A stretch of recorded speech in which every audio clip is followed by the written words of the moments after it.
Well, I feel like probably a little introduction is needed about, you're probably asking, who is that guy?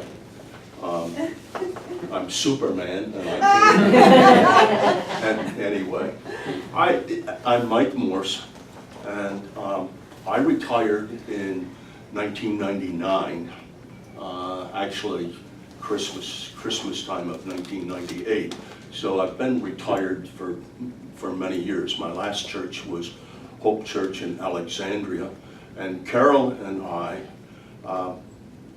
came out to Wellspring then, and we're here for many years, and we're an important part of Jerry's ministry when he was here. So I guess the other significant thing is that my wife Carol died of Alzheimer's actually on New Year's Day this past January, and we live in Frederick. We lived in Frederick, and we're part of a Unitarian church there. I still am, and Carol and I would get down here to Wellspring occasionally, but it became more and more difficult. But I guess the thing that I wanted to say is that for Carol at least, this was probably the last church home that had any significance for her, because her health, her mind went gradually downhill, and the last 3 or 4 years were extremely difficult years with her. She really didn't know anybody, and she was confused all of the time, and it was tough going. So we have been absent from Wellspring, really, even though we've gotten down here. So that's a little bit of who I am.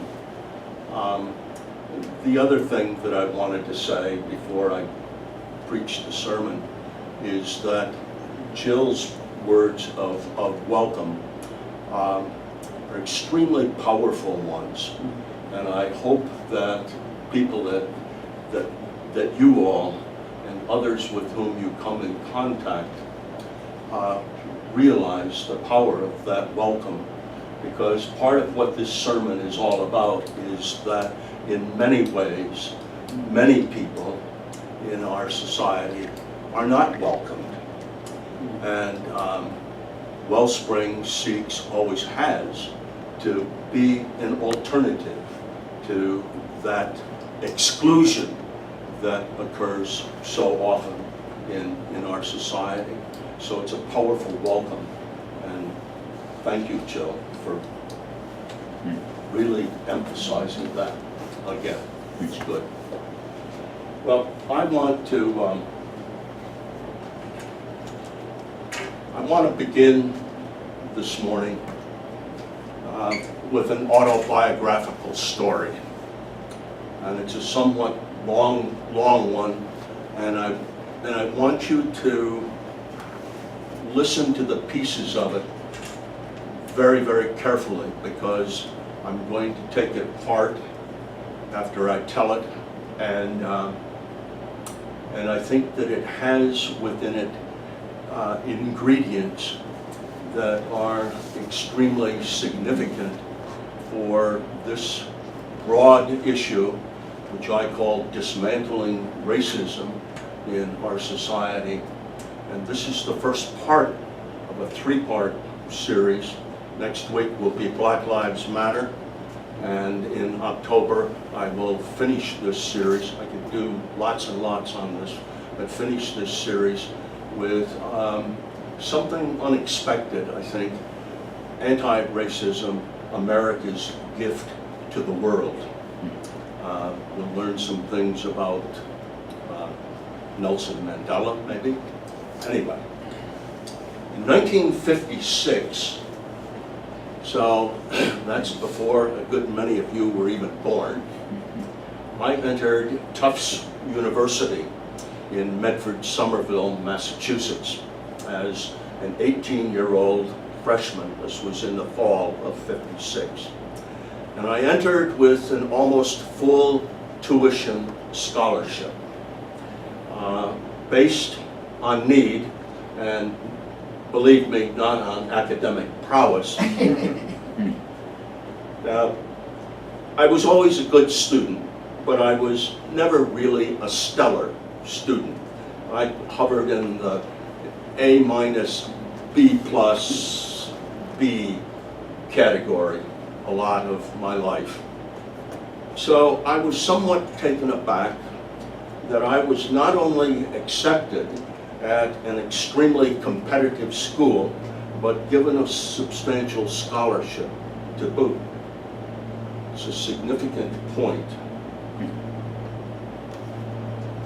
Tufts is a school that ranks with Harvard and Yale and Princeton in terms of its academic competitiveness. Tufts is a tough place, believe me. So after 2 semesters at Tufts, so now I was 19, it was fraternity pledge time. My 3 roommates were so excited that they could hardly contain themselves. Reggie and Dave, both white Anglo-Saxon Protestants, knew exactly which fraternity they wanted to rush. Paul, who was Jewish, was limited to 2 fraternities on campus because the others did not admit Jews. And I, well, I was lonely and confused. Something was not right, and I knew deep down that I was terribly conflicted. And so I made the difficult decision, as I battled inside of myself, to not participate in the whole rushing process. So I never belonged to a fraternity. The weeks went by, the months went by, and my roommates got into their desired fraternities, and I saw them less and less, spending more and more evenings at the library or alone in my dorm room. One Saturday night, when there were raucous parties going on in the fraternities all over the campus, I sat typing a term paper due the following Monday, when a friend from across the hall wandered in with a 5th of bourbon and plopped down on the couch beside my desk. Bob Jordan was one of the few black students on campus, the only one in my rather large dorm. We were friends, but not especially close. Occasionally we would do something with one another, but not very often. But with the 2 of us, the only ones left in the dorm on a Saturday party night, we somehow found each other. Bob opened his bottle and began drinking, and I continued my typing. He got his first buzz, and the stories began to flow freely. By the time half the bottle was gone, I learned that Bob belonged to a black fraternity far across the city. If you know the city of Boston, and out on the western side where Tufts is located, there are some schools. Cambridge is out in that territory. And then way over on the other side of the city, really a long way away, it's like going around the Beltway here, it was Boston University, and that's where Bob belonged to, an all-black fraternity. Every fraternity at Tufts, even the Jewish ones, excluded blacks. Bob's stories continued.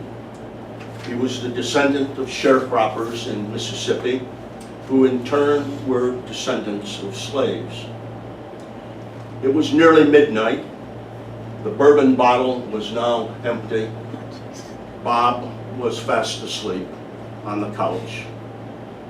It was time for me to go to bed. My roommates were not back yet, and I simply left Bob there to sleep it off.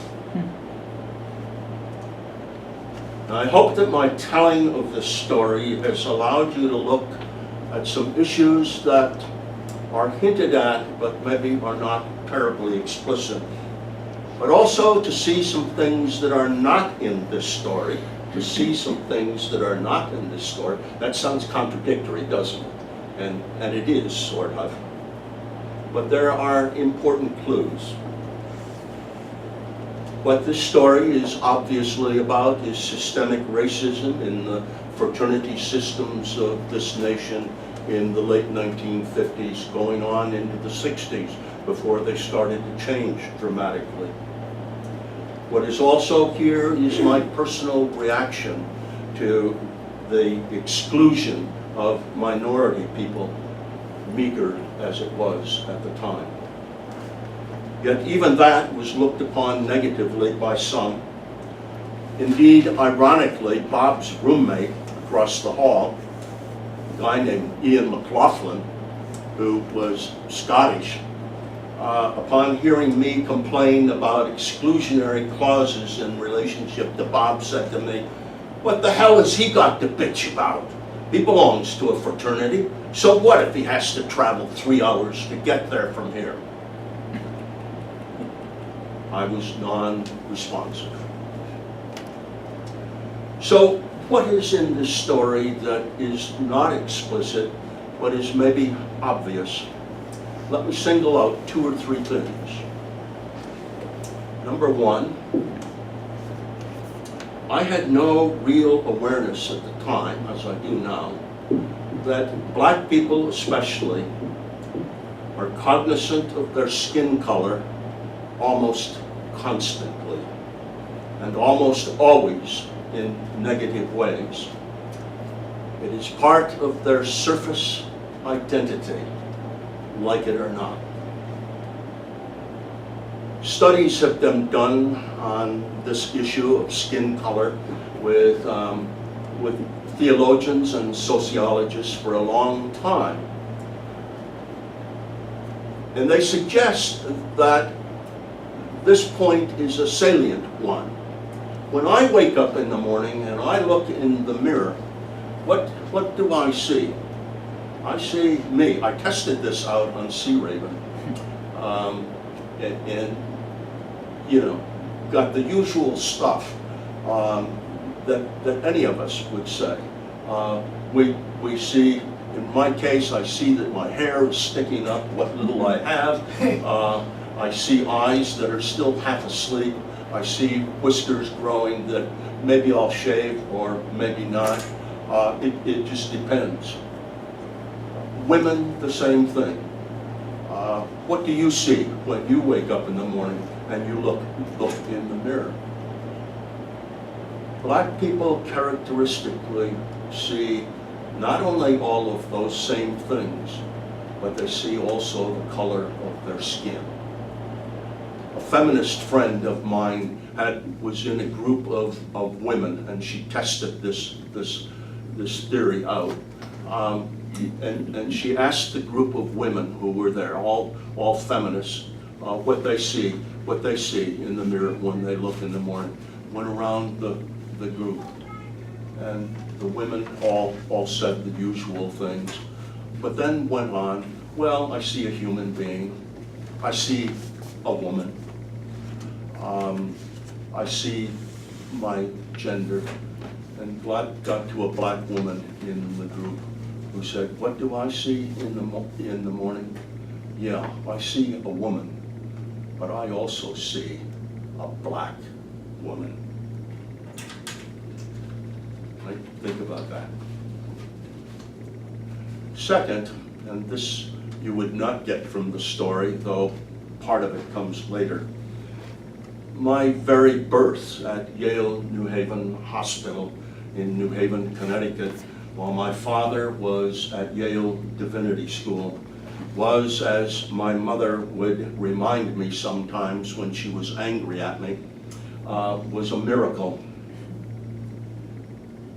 Advised at 5 months, remember this was 1937 if you do your math, advised at 5 months of her pregnancy to have an abortion because the chances of the baby surviving birth would be extremely slim, and her own life indeed might be in danger, the decision was made to look for alternatives. I can flesh this story out sometime if you want me to.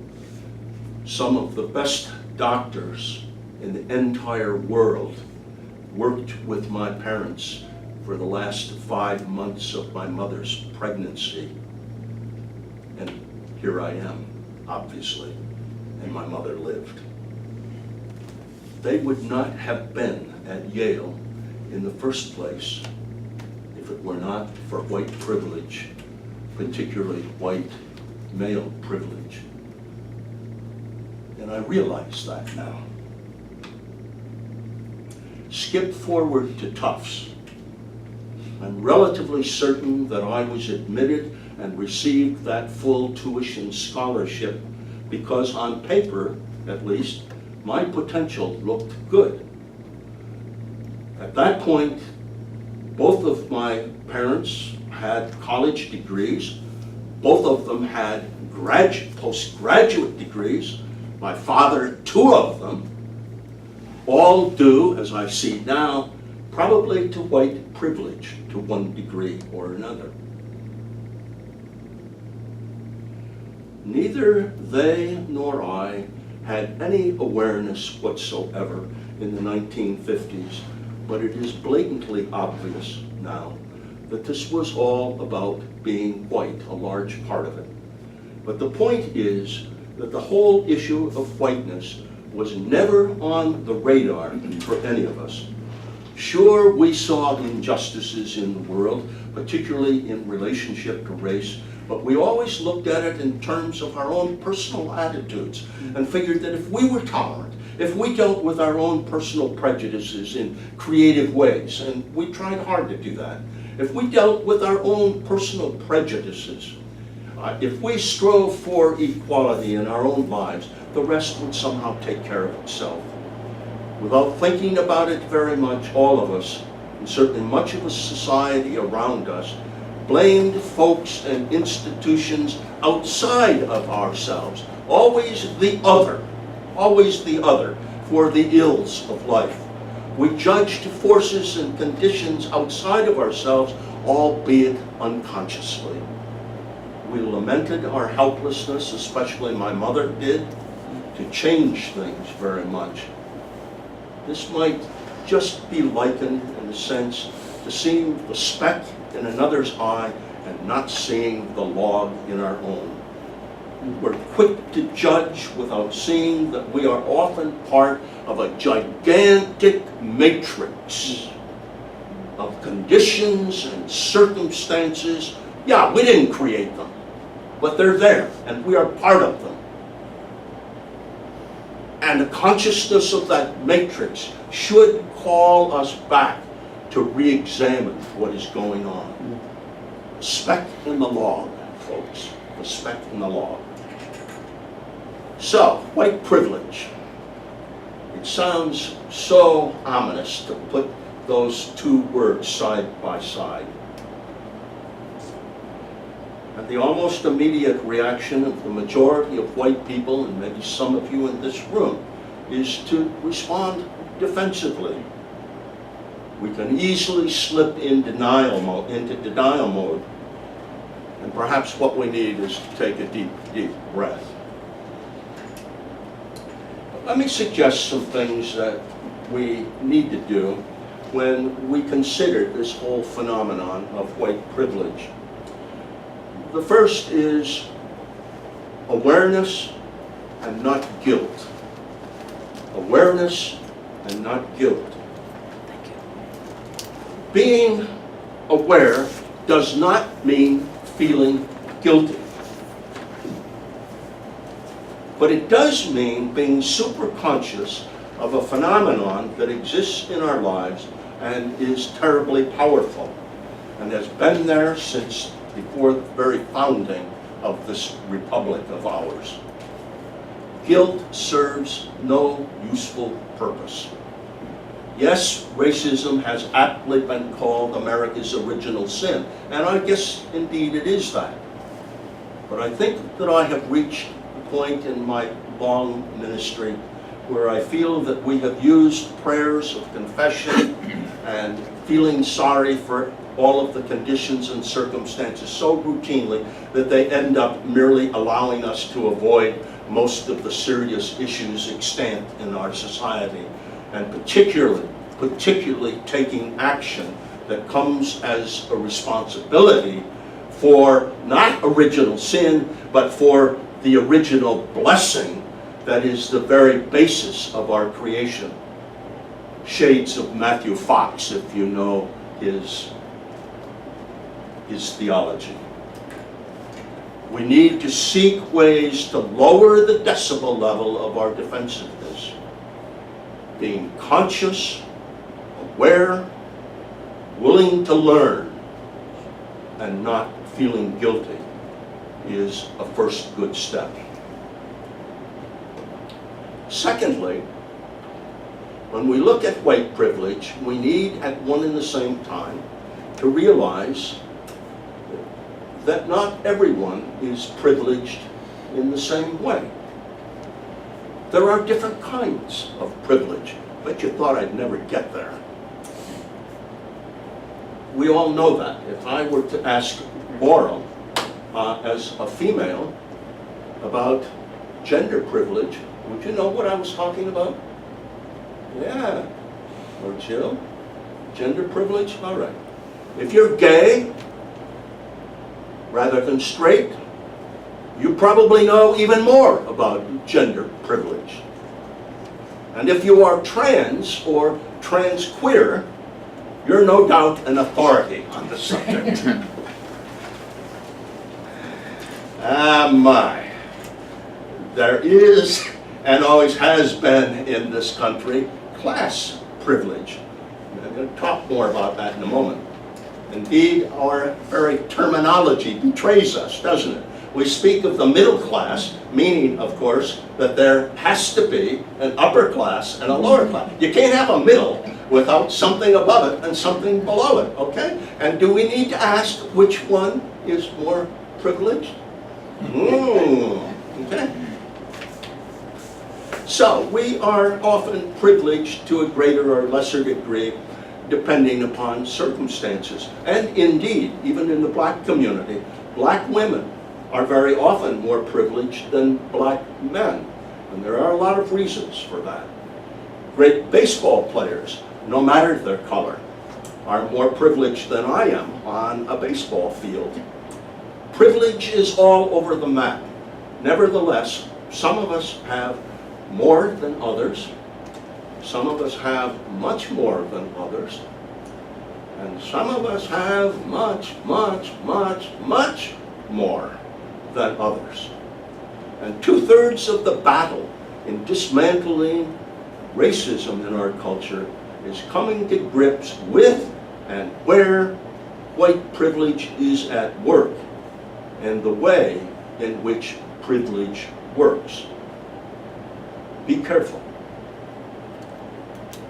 The next thing we need to be aware of is what sociologists have called intersectionality. Big word, but it's really very simple.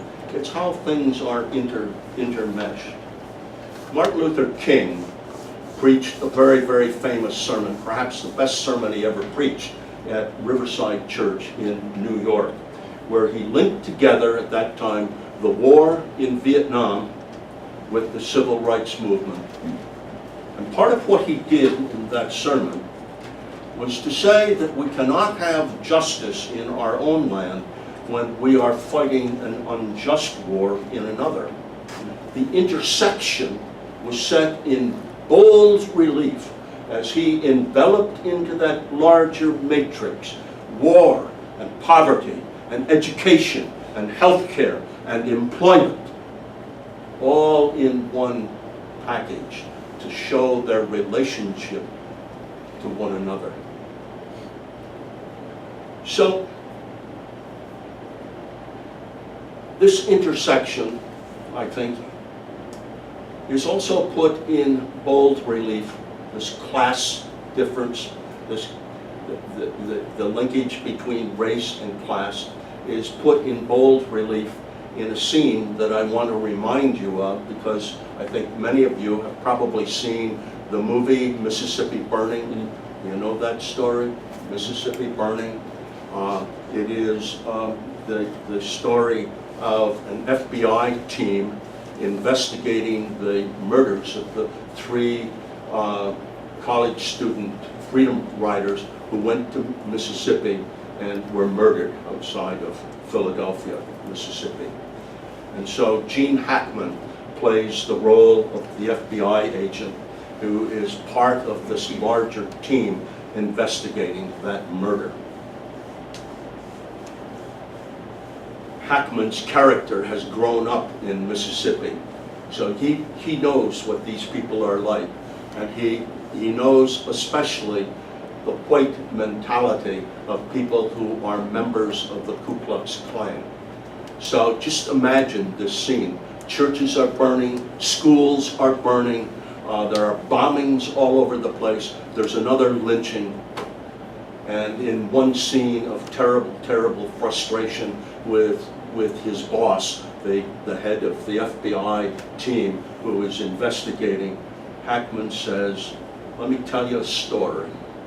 Let me tell you a personal story." He says, "When I was a little boy, my daddy got so angry at a poor farmer who lived up the road because he bought a mule to help him plow his plot of land. Old Joe was always out there in his field with that there mule, working hard. And every day, Daddy would look out the window and complain about Joe and that mule. And then old Joe was able to buy a little more, a supplemental plot to his property. And he worked that land with his mule. And Daddy was angrier still. He swore and he cussed.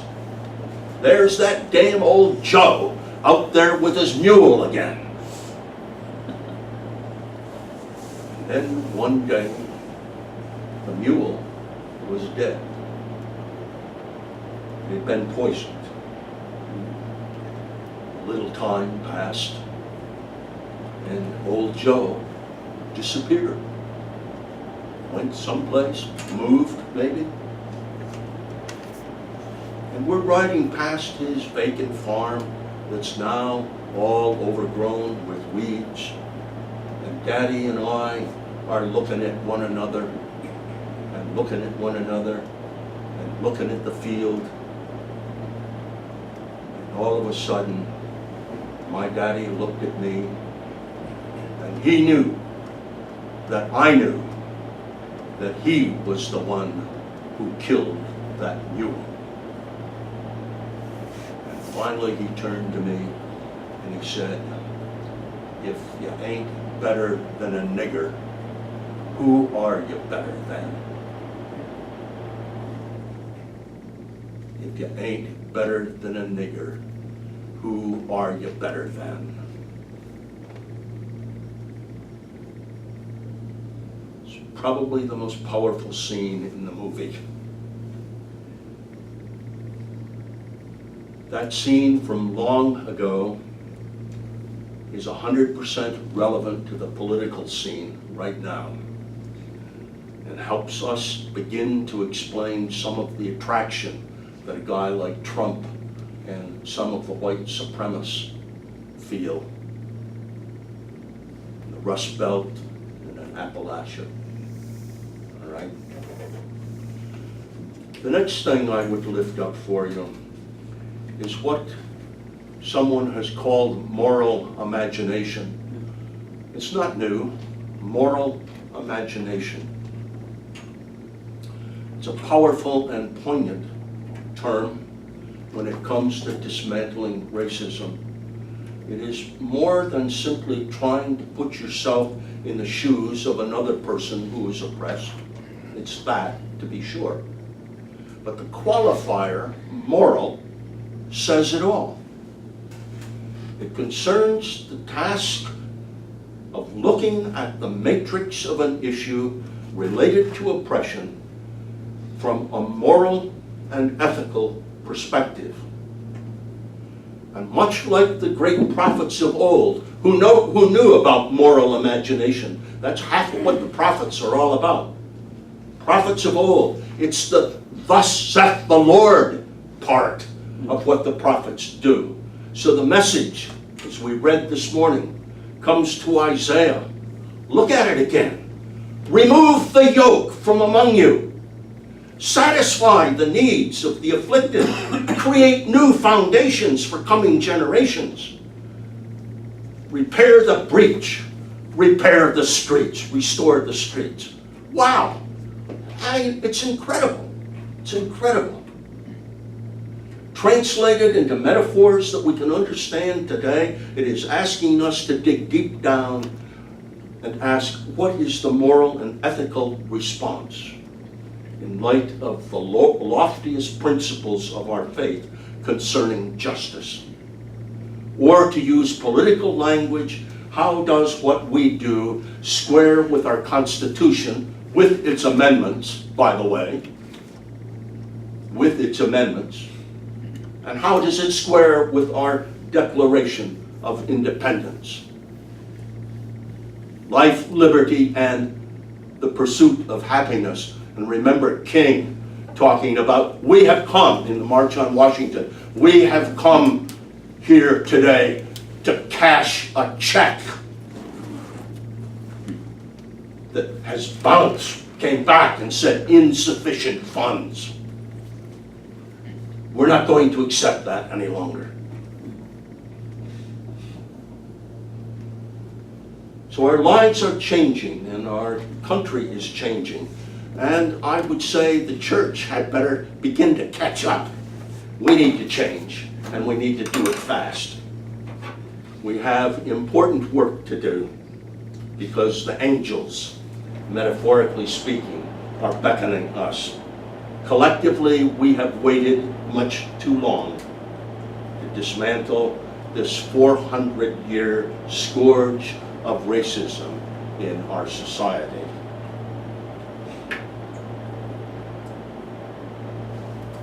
A great American prophet said many years ago, today's dissenters tell the complacent majority that the time has come when further evasion of social responsibility in a turbulent world will court disaster and death. America has not yet changed because so many think it need not change, but this is an illusion of the damned. America must change because more than 23 million black citizens will no longer live supinely in a wretched past.